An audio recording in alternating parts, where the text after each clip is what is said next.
Market Analysis 7 Februari 2023. Kita lihat sejenak dari faktor fundamental, kira-kira market apa saja atau berita apa saja yang menggerakkan market untuk sampai saat ini. Ya, seperti biasa penggerak sentimen market masih terkait dengan berita utama dari China yang sementara ini mungkin tidak terlalu banyak pergerakan ataupun tidak terlalu banyak berita yang fantastis atau mengganggu market. Sementara untuk kekhawatiran resesi sendiri sedikit pudar dikarenakan data ekonomi yang dirilis di hari Jumat yaitu terkait dengan non-farm payroll tidak menunjukkan tanda-tanda ataupun gejala ke arah sana. Bahkan kemungkinan kita akan melihat kenaikan suku bunga lebih tinggi dikarenakan ya faktor dari data pekerjaan yang relatif lebih kuat tersebut menandakan bahwa ekonomi masih cukup kuat untuk menerima kenaikan suku bunga yang cukup tinggi. Nah, sementara itu dari BOE, ekonom BOE Hu Pil mengatakan bahwa BOE siap berbuat untuk lebih banyak mengembalikan inflasi ke target. Dan Pil mengatakan bahwa rencana untuk mengubah target inflasi 2% bukanlah ide yang cukup bagus. Peluang inflasi lebih tertanam di Inggris lebih besar dibandingkan Eropa, sehingga banyak hal yang harus dilalui. Sehingga dalam hal ini, BOE belum pada tahapan diskusi tentang pembalikan suku bunga atau dalam kata lain melakukan pemangkasan. Inflasi Inggris sendiri bertahan di angka 10,5%, sementara core inflation berada di 6,3%, dan data CPI berikutnya akan dirilis tanggal 15 Februari mendatang. Sementara itu, agenda untuk pembicara hari ini ada Presiden AS Joe Biden yang sudah rilis di jam 9.00 waktu Indonesia bagian Barat dan memberitakan terkait dengan risiko resesi di Amerika yang masih sangat rendah. Biden juga menyoroti angka-angka pekerjaan yang terus menunjukkan soliditas dan akhirnya menunjukkan meningkatnya pekerjaan tersebut adalah hal yang positif bagi ekonomi Amerika. Sementara itu di malam hari nanti jam 17.40 GMT atau 00.40 waktu Indonesia bagian Barat, pasar akan mencermati apa yang akan dikatakan Ketua Jerome Powell terkait dengan kebijakan ekonomi atau kebijakan moneter dari Fed pasca rilis data NFP kemarin. Kalau memang ternyata Powell memberikan isyarat membuka kembali peluang kenaikan suku bunga lebih cepat atau dalam kata lain kenaikan yang lebih tinggi di 50 basis point atau bahkan lebih, maka itu adalah sinyal hawkish dan itu berarti pertanda emas ataupun indeks saham dan juga ada currency kemungkinan akan mengalami tekanan yang berarti pula dolar akan kembali mengalami penguatan. Sementara kalau memang ternyata Ketua Fed Jerome Powell mengatakan itu hanya satu laporan saja, sehingga kami masih perlu melihat lebih banyak data lagi terkait dengan data pekerjaan, maka itu disinyalkan sebagai less hawkish, sehingga nantinya kita bisa mengharapkan kemungkinan peluang dari gold ataupun indeks saham atau bahkan ada currency mengalami penguatan ataupun kenaikan kembali. Sementara untuk jadwal pembicara lainnya ada dari ECB Speaker, Casimir, Knott, dan juga Schnabel. Sementara BOE Speaker ada Ramsden, Peel kembali, dan Cunliffe. Sementara untuk BOC Speaker akan ada Governor McCallum. Di sisi lain, Goldman Sachs juga memberikan update tentang pandangannya terhadap ekonomi Amerika. Goldman Sachs melihat kemungkinan 25% saja AS memasuki resesi dalam 12 bulan ke depan. Ini juga sekaligus mengupdate dari pandangan sebelumnya yang mengatakan 35% kesempatan itu bisa terjadi. Beberapa alasan dikemukakan oleh Goldman Sachs yaitu terkait dengan penguatan di pasar tenaga kerja yang menunjukkan kelanjutan. Dan juga yang kedua adalah tanda-tanda awal perbaikan dalam survei bisnis. Tak lupa juga alasan berikutnya adalah risiko penurunan jangka pendek yang relatif berkurang.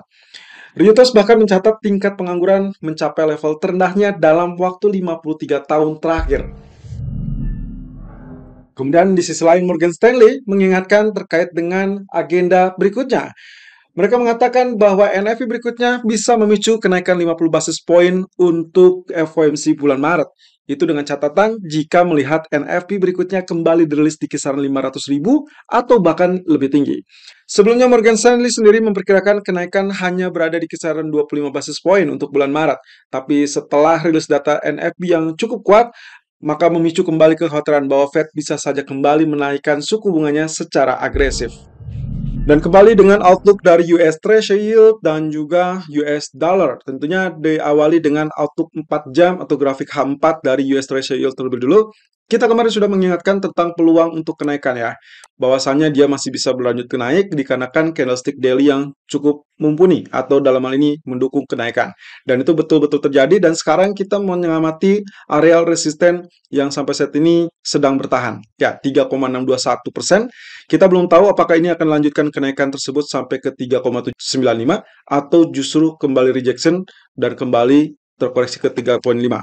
So, pilihannya adalah 3,7 atau 3,5. Sementara itu, kalau kita perhatikan dari sisi candlestick daily, maka yang kita lihat di sini adalah hampir atau nyaris saja menembus zona resisten. Nah, yang menjadi pertanyaan adalah apakah yang kemarin kita sempat sebut-sebut sebagai potential head and shoulder gagal atau tidak. Tapi yang jelas teman-teman, kalau melihat dari polanya, sebetulnya dia mengalami dukungan kenaikan dari pola double bottom di situ, kemudian sedang terjadi kenaikan di atas neckline. Dan ini yang kita lihat sekarang adalah kemungkinan potensinya apakah dia mampu tembus dua resisten tersebut atau tidak. So far dia masih nempel, jadi kita tidak anggap tembus, tapi masih membuka peluang tersebut untuk mengalami kenaikan. Di sisi lain, juga jangan abaikan terkait dengan areal resisten yang ada di sini. Ini kita lihat sebagai teritori yang cukup bagus. Nah, pertanyaan saya adalah, apakah ini membentuk pola falling wedge, lalu kemudian nanti dia akan tembus ke atas, berarti dia akan uptrend seterusnya, atau justru dia akan kembali rejected, di mana itulah yang kemungkinan akan terjadi dan diharapkan untuk terjadi. Tapi mungkin saja semua ini terkait dengan apa yang terjadi kemarin. Jadi kita harus mau tidak mau menunggu terkait dengan pernyataan dari Ketua Fed Jerome Powell di pertengahan malam nanti. Oke, dengan demikian pula ada kemungkinan kalau misalkan Anda lihat strategi pagi ini emas dan juga beberapa produk lainnya kami mengatakan tentang posisi buy atau dalam hal ini memperkirakan US dollar bisa mengalami penurunan. Ya, seperti yang terlihat, memang itulah yang terjadi. Tapi di malam hari, hati-hati. Saat pernyataan Powell atau mendekati pernyataan Powell, sebaiknya Anda skip terlebih dulu, dengarkan lebih dulu apa yang dikatakan oleh Powell, karena bisa saja berbalik turun. Dengan demikian, US Treasury Yield juga akan mengalami kenaikan lanjutan atau justru rejected kalau memang ternyata pernyataan Powell sendiri itu cenderung less hawkish, dalam artian dia masih tetap bisa melihat dari pertimbangan-pertimbangan data berikutnya. Nah, sementara dari sisi USD atau US dollar sendiri, kalau Anda perhatikan arealnya juga mirip dan juga kembali dengan terjadinya penembusan. Ya, dan sekarang kita bertahan di zona resisten. Walaupun Anda lihat di sini dia sempat terjadi keunggulan ataupun kenaikan di atas level resisten. Sampai saat ini dia terjadi gap down. Jadi kemungkinan potensinya antara dia lanjutkan kenaikan tersebut atau justru dengan malu-malu dia kembali turun ke zona tengah. Zona tengahnya berarti kita mengincar kembali areal 102, di mana areal tersebut adalah areal support yang sebelumnya menjadi resisten. Jadi sekarang berperan sebagai areal support. Nah, kalau itu bisa terjadi, bisa saja dia ditekan kembali turun bahkan jauh lebih dalam untuk kembali ke zona kisaran 102,58 sampai ke 101,52. Nah, kalau Anda perhatikan lagi, ini adalah indikator MACD yang memberikan tanda-tanda dengan overbought dan kemungkinan kita akan melihat peluangnya justru kecenderungan dia ada tanda-tanda untuk terkoreksi turun. Apakah itu betul bisa terjadi apa tidak? Well, tergantung dengan pernyataan Ketua Fed Jerome Powell nanti di pertengahan malam. So, skenario yang kami lakukan di sesi Asia memperkirakan penurunan ini bisa terjadi untuk sementara waktu karena faktor teknikal dan dengan demikian juga koreksi untuk US dollar berarti kebangkitan ataupun rebound untuk emas. Nah, sementara kalau kita lihat dari grafik atau candlestick daily chart, memang dia bullish, kemudian ditutup juga dengan bullish, tapi bisa Anda lihat di sini, kita sedang berhadapan dengan zona resisten. Ya, kita tinggal tunggu saja jawabannya, apakah nanti Powell memberikan hembusan angin surga untuk dolar ke atas, atau dia justru rejected dan akhirnya ditutup kembali dengan candle bearish. Saya rasa dengan pernyataan dari Powell, semua akan bisa berubah.